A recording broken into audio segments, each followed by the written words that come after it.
it comes down to practice. I think that the only way that you really get good at something is by doing it every day.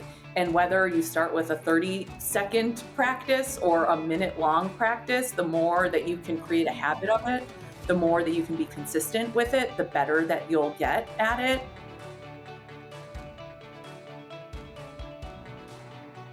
Today's guest is Samantha Nisenboim, a seasoned film producer known for managing high-stakes live-action and animation projects, including the Lego Batman movie, The Tomorrow War, and Renfield. Samantha shares lessons learned producing over 20 films at Warner Brothers and launching a production company with director Chris McKay. We discuss what it's like collaborating with A-list talent, the importance of listening as a creative skill, what habits she's employing to stay sane, along with her recent experiences writing and directing her first short film, Something Blue. Let's start the show. Well, first of all, Samantha, thank you for coming on. I'm very excited to talk to you. You and I have been friends for quite a while, but I've never really gotten to, I think we've touched on this a few times, but I want to open this up quickly. There was a quote I read where you said, Renfield is about a guy who's got to get out, but in order to get out, he's got to get in. So I'm hoping that you can kick off, tell me about Renfield and what that phrase means to you. Sure. It's funny when you're reminded of the things that you say. Tell you about Renfield. Renfield is a film that I produced that Chris McKay directed, starring Nicholas Hoult, Nicolas Cage, and Awkwafina, among a number of other incredible cast. We shot it in New Orleans in 2022, and it came out last spring, 2023. And it followed the story of Dracula's assistant, Renfield. Chris had wanted it to be an extension of the Dracula universe.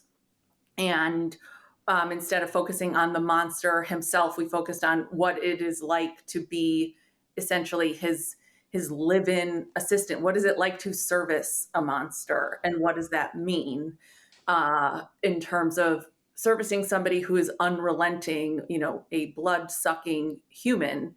And we used a ton of metaphors in terms of just the world that we live in today with that boss-assistant relationship and how challenging it can be. And the reason that I said, in order to get out, you have to go in is because I think that a lot of it boils down to issues of self-worth. I think that a lot of times because we have a challenging relationship, just being honest with ourselves and what we, how we value ourselves, how we view ourselves, it really projects to the world how you'll let other people treat you. And to me, that was something I'm always working on, but really the emotional resonance of that script in the early days before I had imagined a Holt or a Cage or any of these amazing, actors to bring this thing to life. It was really about what's the story here and what is getting butts in seats and what is emotionally compelling. How is this relatable to audiences and why should we be talking about this? And that's why, that self-help group within the structure of the plot was also, I think, what audiences loved and connected to so much. But again, it really just goes back to, learning how to love and appreciate ourselves so that way we're getting treated the way that we deserve to be in the outside world, whether it's, by our boss or by a family member, anyone that you're interacting with day to day. What I loved about that film for me, I'll try and be as objective as possible, but I am biased because I'm your friend. But I found that movie so enjoyable to watch because it's a skill to be able to bridge humor, drama, and something much more profound underneath it all. It's almost like when I found myself thinking, I don't think people are realizing the message that's getting into their brain they don't really realize what's sort of entering their domain. The music was terrific. The cuts were terrific. The gore was terrific. How do you put that together? Because I think a lot of and this is going to be a question I ask later, but as a producer, you're balancing a lot of balls, trying to figure out, what works. And to some degree, you're sort of taking stabs in the dark until it starts to become illuminated and the film starts to take shape. You start to see the dailies, you start to see what's transpiring. But tell me about the process of starting to select, sort of the right pieces and figuring out when a piece of art is good enough to keep moving forward. It seems like it would be a never ending process. I'm just curious if you can give us some sense of what that decision-making process is for a producer. Sure. That's a very dynamic question. So let me just try to break it down a little bit piece by piece. It really starts with the words on the page, the script, and what I've already alluded to. Like, does this hit me? Do I feel it in my bones? Is there an internal reaction? And furthermore, when I put the script down, does it have staying power? Am I thinking about it? Am I, what's the takeaway here? 3 days later, after you've finished reading something, are you still thinking about it the way that you want audiences to be still thinking about something after they've seen it? So for me, there's so many scripts that I read that are really well written, but in terms of their staying power, it kind of comes and goes. For me, it just doesn't resonate internally. So that's a big component of it. In order to really successfully build a film, I think it always starts with what the filmmaker's vision is. And Chris is really specific in that way. And so just, taking his lead and figuring out what is the best way to support him. We were lucky enough, Chris and I worked together for nearly a decade, and Renfield was the last movie that we did together. So we had developed our own language. We knew what we were thinking without saying the words. It would just take a look. We were finishing each other's sandwiches. Haha, a Lego Batman joke. We were finishing each other's sentences. And so I think I had a really comprehensive idea of what he needed in order to build that movie. I just, I'm finishing a film right now that's called Toe. It hasn't yet come out. And it's the first time I worked with this filmmaker named Stephanie Lang. And I was really nervous entering that relationship, that partnership, because I was like, oh gosh, I don't know Steph. I've never worked with her. And I thought, I did so well with Chris because of our shorthand, because we had developed it over time. And I actually had this confidence boost working with Stephanie because I was able to pick so much of what she was putting down just by, being a good listener and understanding what is important to her, what is her vision for this thing. And that's my approach, in terms of when we're hiring department heads and building this thing out. It's very rare that day to day I come across a problem that I'm like, I know exactly how to handle this. Usually it's like, oh shit, I've never had to do this before. And there's a component to it that's really scary, but at the same time, it's really exciting because I'm not scared of figuring it out. I know that I can. And you want to have to build a team around you of people that feel the exact same way, who are really determined to figure things out and to make things work. One of my mantras is, be the water, not the rock. And those are the types of people that I'm looking for. I think filmmaking is a team sport. It is, full on collaboration at every moment and landing the right team. Not every production designer and every director is going to work well together just because they're a phenomenal production designer and a phenomenal director as separate entities. Doesn't mean that when you put them together that it makes the most sense for that project. So it's really about identifying the right types of personalities, components, what is their background, what is their skill set. And also, just because somebody's made an awesome horror movie or designed an awesome action sequence doesn't mean that it's, a one-to-one fit for the type of movie that you're doing. It's really gaming it out, an assessment, and being really good at, people are exactly who they tell you that they are. It is a matter of I'm going to choose to listen to this as opposed to I'm going to force my way into a solution. I think that's kind of what it comes down to. I realize that's a broad answer. I'm happy to go more granular, but at the same time.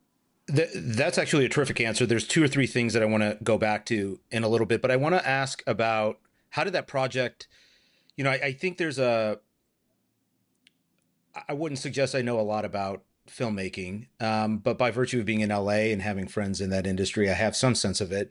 But I think there's a large percentage of the audience that don't really understand what's entailed in being a producer, what the difference is between being a film producer or a TV producer, and how those are completely different roles. But I also think that, there might be some perception that things just come to you. And I think all great artists are hunters at the end of the day. They have to go out and find what speaks to them and produce something on their own. So I'm wondering if you could just share, how did you find this project? How did you go source it? Because it was your baby. It seemed like it was something that you helped to cultivate and bring to fruition. Can you tell us a little bit about the process about finding the project and then bringing it to life? Yeah, I was actually a friend of mine that's an agent was highly interested in repping Chris. Was with a different agency. And sometimes as these agents are trying to prove their worth, they're also kind of like, hey, check this out, check this out. So it was a good friend of mine that had slipped me the draft. So I was able to read it ahead of time.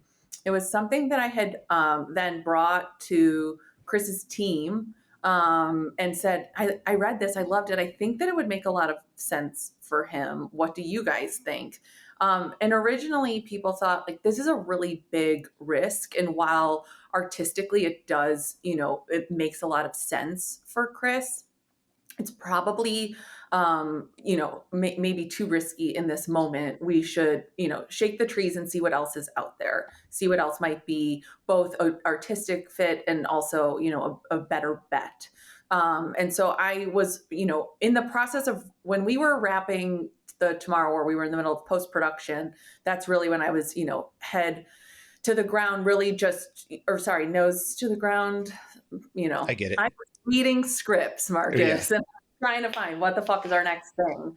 And Renfield just kept, I would read my pile of scripts, but any script that I read was just like, okay, it's second best, it's third best, it's no Renfield. And we had a previous relationship with Universal. And I had knocked on a couple of those doors and just tried to figure out, okay, like, is this movie important to them? What's going on here? How can I mitigate the risks and try to like let this thing, simmer to the top? And so finally, at the end of the day, it just ended up coming in instead of a slip directly from Universal, them, staking their flag in saying, hey, we'd really like for Chris to take a look at this, let us know what you think. And so it really then became a real conversation for all of us to talk about. But yes, I was really excited about that script, and I did think it was a great fit for McKay. And so I really championed it. I really saw a path forward for it. Tell me about knocking on doors and, as it relates to from your management role and pivoting into production. I apologize. It cut out slightly. Do you mind repeating the question? No problem. Tell me about knocking on doors. Oh, The act of sourcing new opportunities. And I really want to talk about sort of what you were doing before you were a producer and the transition into, joining Chris's team and identifying a new production company with him and how that was built. sure. I have always approached this industry as an artist. I grew up being obsessed with movies. I always had a camera in my hand. I was always writing. If a teacher asked for a book report, I was like, can I make a video?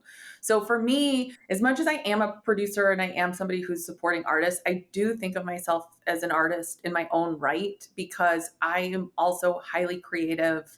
And so the business side of what this industry is uh, always came second, always came later. So the early days of me just fucking navigating it was me being clueless, basically, and bullish. And it kind of worked out in my favor in terms of that odd combination, because I was lucky enough to work at Warner Brothers in their production and development department for a number of years under John Berg, who was a phenomenal mentor, a phenomenal boss.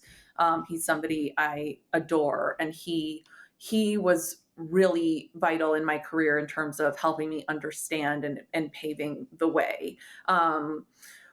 There was a number of things going on at Warner Brothers, and seeing how the sausage was made and seeing what the life of a studio executive was like, that wasn't as appealing to me as producing was, because with producing you were really in the trenches, and the studio executive roles, like, just a step back from that. And so I realized, oh, how, if I'm an assistant and I want to be a producer, who the fuck is going to let me be a producer? I pretty much have no idea what I'm doing. I know I've got really good taste and really good instincts and really good relationships. I don't know how far that's going to get me. So I was looking at the landscape and kind of figuring out what were, the jobs that I could be going up for, and talking to people and looking at job boards, and none of those things resonated with me in a real way. And so I thought, well, how do I create a role for myself? What if I position myself to an up and coming director as somebody who wanted to partner with them? And that's what I did. I had found out that Chris was looking for an assistant. He had just come off of co-directing the Lego movie in 2014. And I knew a ton. Warner's made the Lego movie. So I knew the producers, I knew the people involved. And I had asked it around and tried to figure out a way to get in a room with Chris. And so as he's interviewing for assistants, I sat there across from him and I said, "Hey, I know you're looking for an assistant. That's not really why I'm here. Have you thought about starting a production company? He was getting this deal at Warner's. The success of the Lego movie meant that he was then going to be directing either a sequel to the Lego movie or something in that cinematic universe. He was getting his own production deal. And so I just, again, bullishly but cluelessly said, "Hey, what do you think about partnering? I've never made an animated movie before, but don't worry, I'm going to figure it out. And we're both from Chicago, right?" And just tried to find, hey, what is our common ground? And also, wow, like, I believe in this guy. It was, again, sitting in the audience watching the Lego movie. I was like, I've never seen anything like this before. And I want to be a part of this so badly. This is the coolest thing ever. And so it was, that the passion that drove me. But I was lucky enough that he saw the ambition, and it was just as exciting to him. And that was the beginning of it. I love that story because I think it really illuminates a common theme in a lot of the conversations I've had here, where people. I think it's a common misconception that you can sort of just climb the ladder. You can sort of get where you want to go, but you'll be ushered there. And the reality is, from what I've been able to see personally and through other people, is you really need to craft something. You need to come to the table with something. You need to create something on your own. And it's not always a linear path, right? Obviously, there's a lot of zigzagging around. That type of chutzpah, you think that's nature or nurture? And let me phrase it on this, because I know your mother emigrated from the Soviet Union. And I'm curious, speak about your mom in light of that question. I so badly want to speak about my mom, but I don't want to get emotional because she is just, she's very special. My mom, yes, she came here in 78, didn't speak the language, but wanted a better path forward for her life. There was no persecution going on in Russia. My parents are Jewish. It's scary how, similar things feel today. But she came here and started cleaning hotel rooms. She started learning English just by watching Sesame Street and children's programming as she was, a hotel maid, and worked her way up to become a bank teller, and then put herself through schooling to learn how to be a nail technician. And very shortly thereafter ended up building an empire, a very successful day spa that ran for about 35 years. And when I was 8 years old, and I don't remember this, but I believe her. She said at 8 years old, I wrote her a letter, I made a resume, and I said, hi, I would like a job working at Olga's, her spa, Olga's Day Spa, her namesake. And so I definitely had it in me to really want to work and want to work hard, but it was also modeled for me in a lot of ways. So I do think it is a combination. But I grew up around a woman who worked relentlessly all the time, and was very, very successul. And part of what I feel I owe her is success. She came here and had a very difficult life. And I feel like, okay, you did all of this to create opportunity for your family. And the best way for me to give it back is by, taking the baton and trying to be as successful as possible as a result. So how does that translate to let's walk through your experience at USC and leaving USC to get into film, right? Because there's no clear path to get to become a producer. There's no clear path to become a director. One thing seems pretty common though is you got to be creative. You have to be a lot of ways. Am I wrong in saying whatever role you're taking, whether it's producer or director, you have to have some writing mentality. There has to be some form of storytelling in your DNA in order to be effective in either of those roles. Is that a fair thing to say? I think that's very fair. So when you graduated SC, what was your plan? I mean, how did you start to navigate it coming out of there? It's funny, I haven't thought about that period of my life in so long, and now it feels so long ago. I was very unsure. I actually, now I do remember. I remember being terrified. I remember realizing that I no longer had a syllabus. It was really easy to get through life when somebody handed you a sheet of paper and they said, Totally. the next 12 weeks of your life are going to be this. And all of a sudden, it was 2007. There was another strike going on. The economy, I think, was collapsing. There were some Lehman brothers who were quite lame and fucking our shit up. And so I freaked out. And I went home. I went back to Chicago. I was like, there is no way. There's no way. This was a pipe dream. This film school, like, I'm just going to go back to Chicago. I'm going to make it work at home. And I worked at home for about a year in television production. And I was making the most boring television shows of all time. And I was pretty miserable. And I was like, wait, this is not my dream at all. And I gut checked myself. I regained some confidence. I came head to head with my passion once again and got right back on a plane and got right back to Los Angeles and started fucking knocking down doors and talked to a couple people who gave me some advice, and I did everything I could.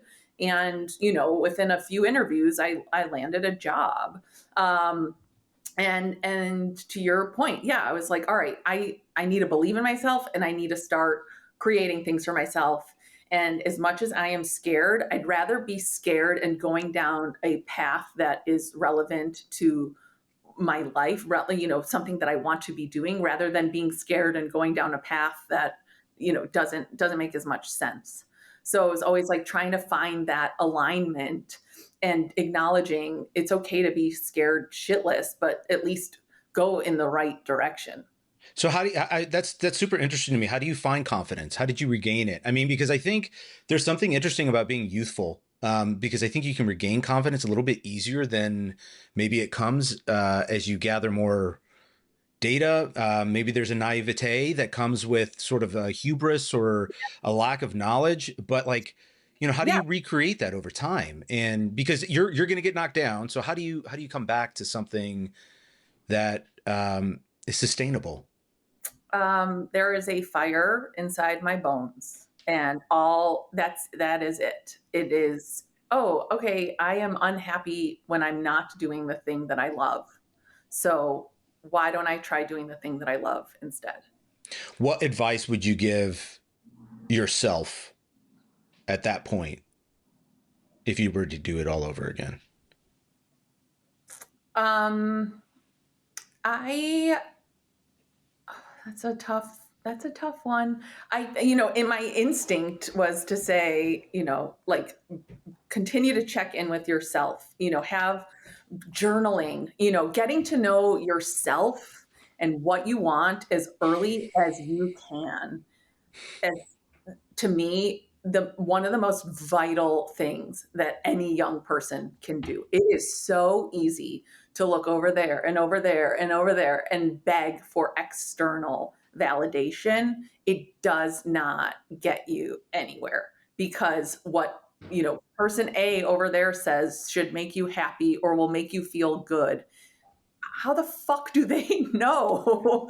Like, it's all about going inside and figuring out, who am I and what do I want? And the sooner you start that journey, I think the better off you'll be.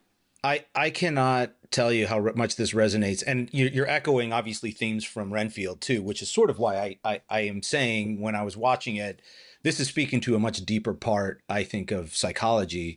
Mhm. So what does it mean to get closer to yourself? I've got an idea of that, but how do we get closer to who we are? How do we navigate that? And I'll offer this from my own experience, which I come, it ebbs and flows, but the simplest way I can describe it is just being able to understand that you are not your thoughts, and those thoughts are voices.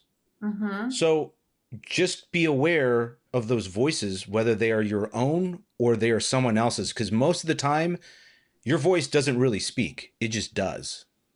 Right. But there are other voices that keep you from doing, and if you're not aware, somebody's going to jump in that driver's seat that's not you and is going to drive the bus somewhere that you don't want to go. And I've been there. I frequently find myself there, but I'm curious, what's your take on that? I mean, because I think that's so poignant what you're talking about.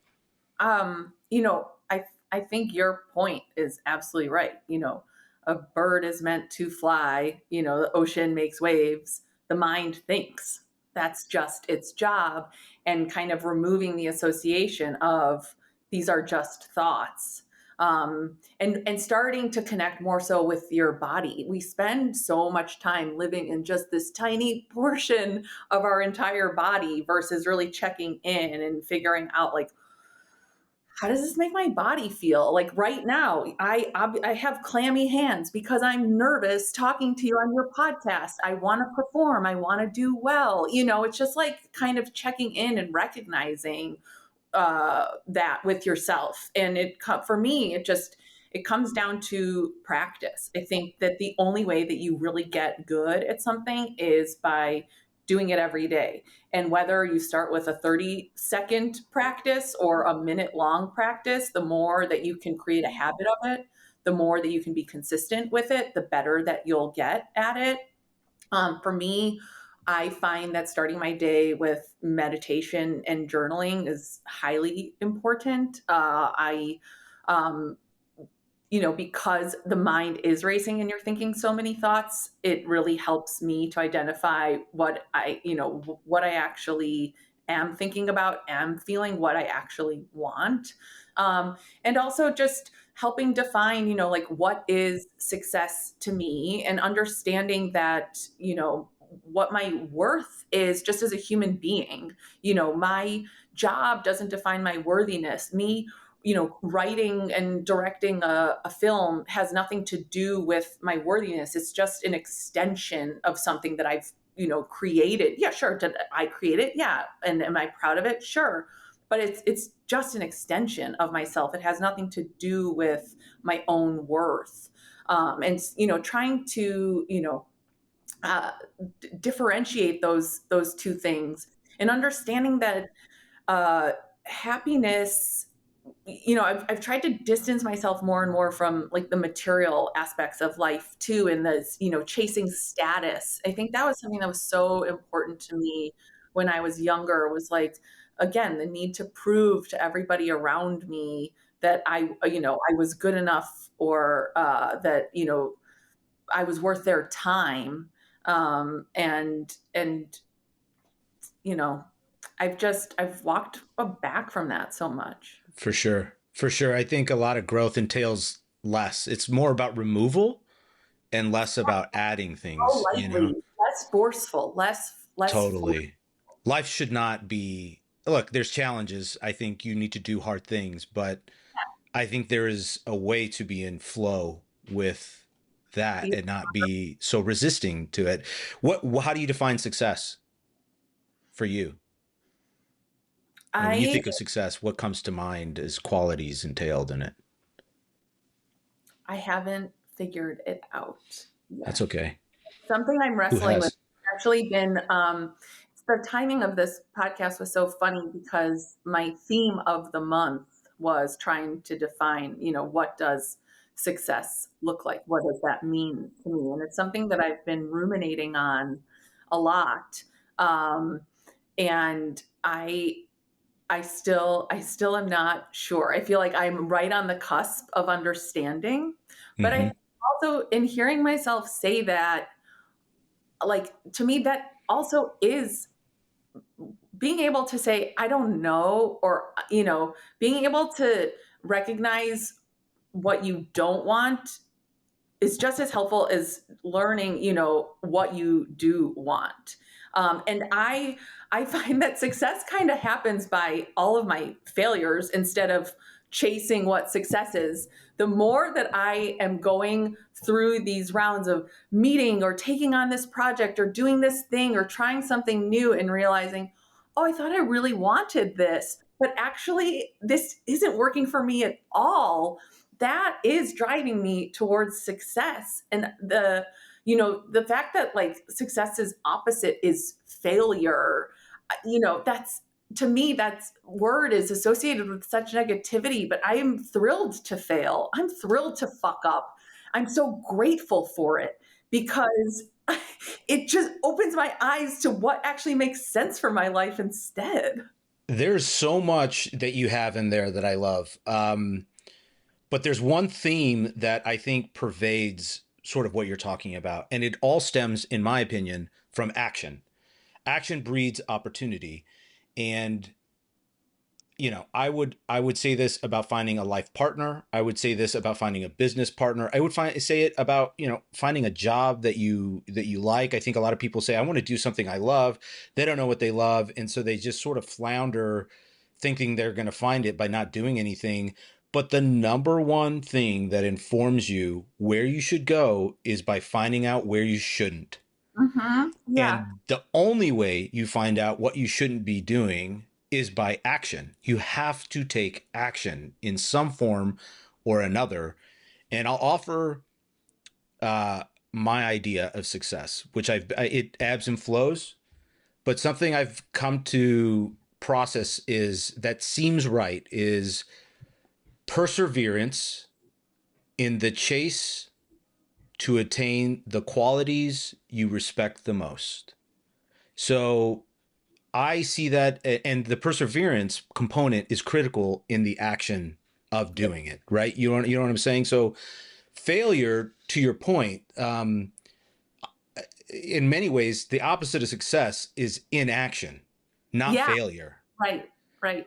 And failure to me is really the stepping stone toward this undefinable metric of success. Because success, just like happiness, I think, just like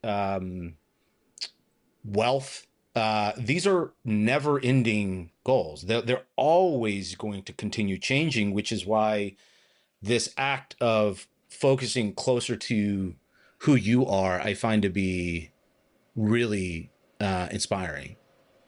Well, and I think to your point, these are things that you can just keep chasing and chasing and chasing. And I don't really see how that is, for me, that is not gratifying, like just being on the chase. Because I'd much rather be in the moment and enjoying where I'm at and continuing to take stock and understanding, like, hey, based on my values, what's actually important to me versus there is more here, like that, Totally. far more unsatisfying. So I think we could talk about this for the remainder of our time, to be honest. But I wanna pivot a little bit. I want to come back to something you said a little bit earlier. And thank you for sharing all that. That was I found that super super interesting. Being a good listener.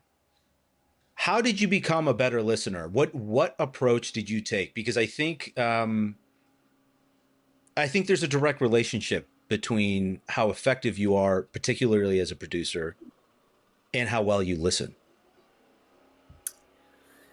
Um, it's funny that I take for granted some of these skill sets. I think it's just this is who I am. I'm not sure that I ever I'll took. I'll just voice that you were not always a great listener. You are a much better listener now than you were. I appreciate that, and I'm really proud of that growth. But I think that has more to do with emotional maturity and actually wanting to be a better version of myself. It's really, that takes a lot of work. It takes a lot of honesty to say to yourself, you could be, and everyone is self care this and self care that. Getting a facial doesn't make you a better person. Like, let's just be clear. Um, but yeah, I think part of it was maybe that I wanted to differentiate myself a little. And, there's everyone is so eager when you're sitting around a table and it's, 10 people, 20 people, whoever it is like, when is it my turn to talk? I want to say something so people know that I'm adding value. And when I listened to the words that they were saying, I didn't find that they always added value. And so I think it was just, going through the process of, the everyday. You're just in it. And then, a lot of times for me, it's just instinct or something clicks or I just know. I can't explain it, but just in my body, I'm just like, oh, this is exactly what I should be doing right now. And listening gives you the answers. It's when people they're telling you what they need, what they want. And when it's your job to execute what people need and what they want, you have to fucking listen to them. Like, to me, it's not any more complicated than that. Well, buried in that comment is listening to other people, but also listening to yourself. And I wanted to reference something you mentioned. Where was this? And I'm looking at some notes here. So you had mentioned that Nick Cage, being a legendary actor, really stood out as deferring to Nicholas Hoult is the lead. Yeah. What was your observation in seeing that? What did you take away from somebody of that caliber accepting that role and taking it on so fluidly? Well, Marcus, I have to say your questions are really poignant and they are very challenging. And my instinct is to be like, okay, I need to answer this right away. But what I want to do is like, okay, let me think about this. Let me really. You can say, I don't know. No, And you can come back to it too. I watching that relationship was really magical because it was the best form of leadership, by understanding, and not even understanding, but by, like, it's very clear when you read the script who the fucking lead of the movie is. And so, and like, that's what Cage came in. Not only did he want to play Dracula, but he also wanted to support his actor, his friend, this the last time they worked together, Nick was a kid. And so he wanted to, and Cage was the lead in that movie. And so I think it was like very full circle for him. And really just goes to show you that when you have a long, storied career in Hollywood, it's not because you're, sitting at the top of the mountain the whole time. You have these ups and downs, but it's also like nurturing community. There's all these elements that go into making art and supporting people. And so, that to me is what it was about for the most part. Let me ask you a somewhat related question. What do you think separates great films from good films? Preparation. Go more into that. I think that it comes down to the early days. When you are working on a film and the early iterations of it are talking about a script and talking about what it might look like. And it's very easy to read the room and see, are these people on the same page or are they not? And when they're not on the same page, it shows up in the movie. You can see this piece of the movie, this piece of the movie, this piece of the movie is the director wanted this thing, the studio wanted this thing, the lead actor wanted this thing, and they never really came together with a strong cohesion of what the movie was. And I'm not talking about when you're on set and something goes wrong and you have to pivot, because that happens day in, day out. I'm talking about like a broader perspective of things, of like just pretending that the disagreements and that the different visions are on a parallel path when they're very clearly going down different roads. How do you intervene with that? I mean, do you just think that we need to substitute the team, or are there ways that you've seen effective at creating more of that synergy? It's not that easy. I think in a lot of ways, there's so many people involved who want to will a movie into existence for their own reasons, and sometimes it has nothing to do with me, but it has to do with a group of shareholders in New York. Like it's a very difficult question to answer, because there's not really a path, a one way to answer it. Every movie is different. Every movie has its own DNA. You are birthing, for lack of, it's not a child, but it is your baby. Sure. And so it is very much project to project. I think, you can do everything that you can to support the filmmaker or to hear what the studio is asking for and give them what they want. But in a lot of ways, it's just so much more elusive than that. People are not as straightforward as they should be in a lot of these rooms, or they'll say yes to something and they have this plan in the back of their mind of like, oh, I'm going to say yes now, but I'm going to figure out how to get what I want, when we're in post, or when we're this, when we're that. And so it's really tough because everybody has their own motivations at the end of the day for why the movie has to exist or be on the slate, or Right. be distributed at that moment. It's much bigger than like, me sitting here. And then sometimes you just have to understand like, oh, this is out of my control. Yeah. Well, on that note, there a lot of everybody talks about EQ, and emotional intelligence is a critical component to running teams, and I don't disagree with that. But something that was referenced in a prior episode was an adaptability quotient, which is the ability to, what you were mentioning before, sort of not knowing how to do something and having the confidence to figure it out, or that you've got the resources to do that. How can you maybe share what that experience was as it relates to Toe, and then even into, your own film that's coming out? Specifically to the adaptability experience, Yeah. putting one foot in front of the other. Like it is not really much more complicated than that.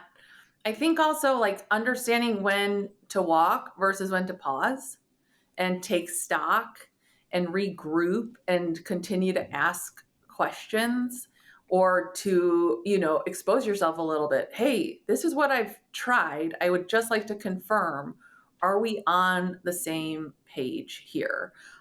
Because a lot of what life is and what filmmaking is not, some solo experience. You are one of many when you're making a film.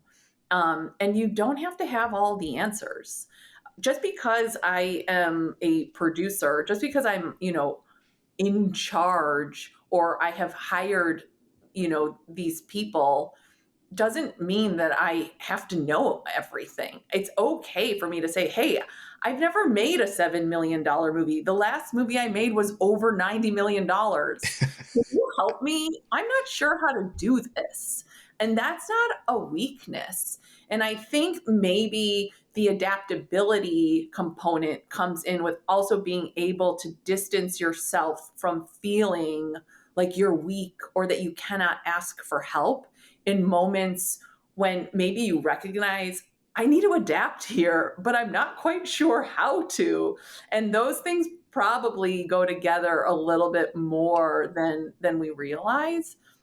But I think, for me, that's been the biggest thing, because a lot of times I'm either the youngest producer on set, or I've made far less movies than other producers. And in my early days, I felt like, I had so much to live up to, or I had to prove that I deserved a seat at the table.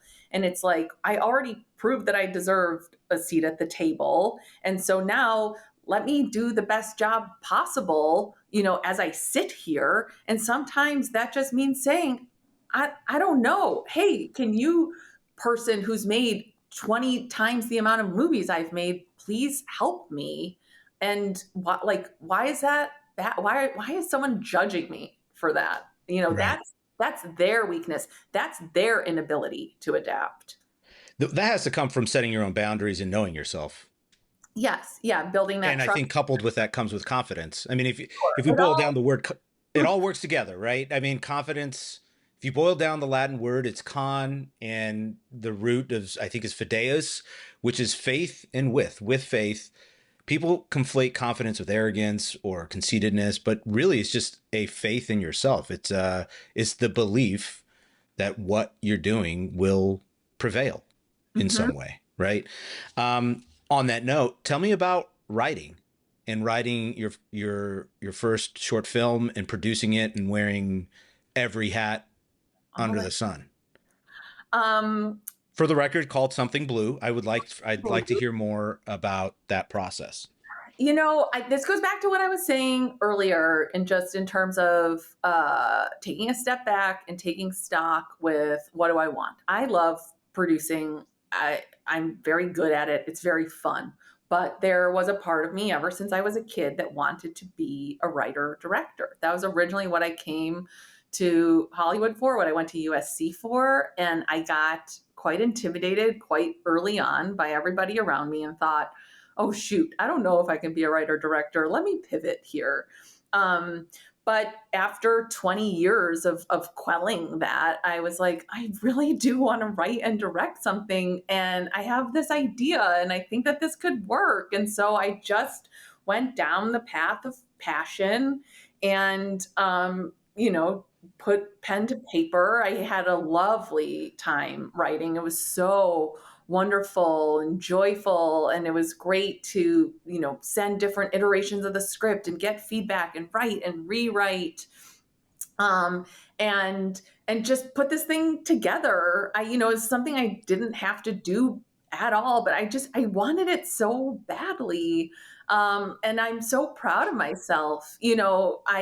I'm so proud that I had the gumption to do it. I'm grateful that I had the resources, that I was able to pick up the phone. And it was very much a scavenger hunt. Calling this person led me to this thing, and building out the correct cast and the correct crew. And some of it was favors, but favors only were this much. It really was, oh, people actually believe in this thing. They believe in this thing and they want to be a part of it. And that also helped me build a trust with myself, which was important to me, because it's one thing when you say, hey, I have $90 million, want to get paid some money and go do a thing, versus like, hey, so I don't have any money, but what do you think? And they're like, oh, this art is compelling. Like, that was very, very gratifying. What was your writing process like? Um, Do you have I, scheduled times, or do you get into a flow writing something else? Like, what's your process? I'm much more of like everybody leave me alone. I'm canceling plans. There's times where like you guys don't see me for a pocket of time, because I'm just like, everyone get away. I just need my little hole. The muse is evasive. And so it's like when she appears, I'm like, oh, I got to chase this. I've got to be here for it. So, and I'm still figuring out who I am as a writer. I think I have to find a way to evolve, because, producing is my day job. And this is something that is like, become not just a hobby of mine, but something that I'm actually, pursuing in a lot of ways. And so I have to figure it out. But the collaboration, trusting other writers with the material, and to give notes and to give feedback, and just being brave enough to throw stuff away. You write this line that you think is the greatest line of all time, and 3 days later you're like, it doesn't work anymore. Like, it's got to go. And just being able to give in to that is important too. To getting out of your own way. Well, that's sort of back to your point about detachment. Yeah. In some ways, this is a podcast about Buddhism, really, I think, is what you've been sharing with us. Oh, I didn't. I hope that fits on one of the scales, Marcus. What do you think? Well, what's it like to have your baby come and then go out into the world, where your ability to change it and edit it is over? It's out there, and it's now sort of an organ sitting outside your body now. What is that process like? I think that's where the Buddhist component comes in. That's where the detachment comes in. No, I mean, listen, you have to take stock. It's like I've harvested something, like here, I made this thing. And even if there's a million and one different ways that I could have edited it, or, like it could have taken shape in so many different ways. But I think just being able to be proud of myself no matter what. And just for the fact that I did it, that I set out to accomplish something, I set that goal, and I did it. And at the end of the day, I know it's not going to be the best movie, the best short film of all time. I know it's not going to be the worst short film of all time. It is my short film. It's mine. And that's it. It was an extension of myself. I put it out there, and there's going to be people that appreciate it. It's going to resonate for some people, and for others, it's not. It's going to get into some film festivals. It's not going to get into others. But it doesn't take anything away from the fact that, like, I did something that I wanted to do, and I'm really proud of myself for having accomplished that. What do you think you take away from this experience as it relates to how you approach new endeavors? From making the short film, yeah. or your own writing, your own producing, pulling your own bootstraps up? The thing that I am realizing more and more is that saying no to stuff actually makes room for the stuff you want to say yes to. I'm not grasping at straws as much as I used to. There's less like desperation, I guess, in terms of I've got to make this thing fit, or I'm going to miss out on some big filmmaker, like if something doesn't resonate with me, it's not for me. And just coming to terms with that and making peace with that, that's okay. So I'm going to have some broader questions here.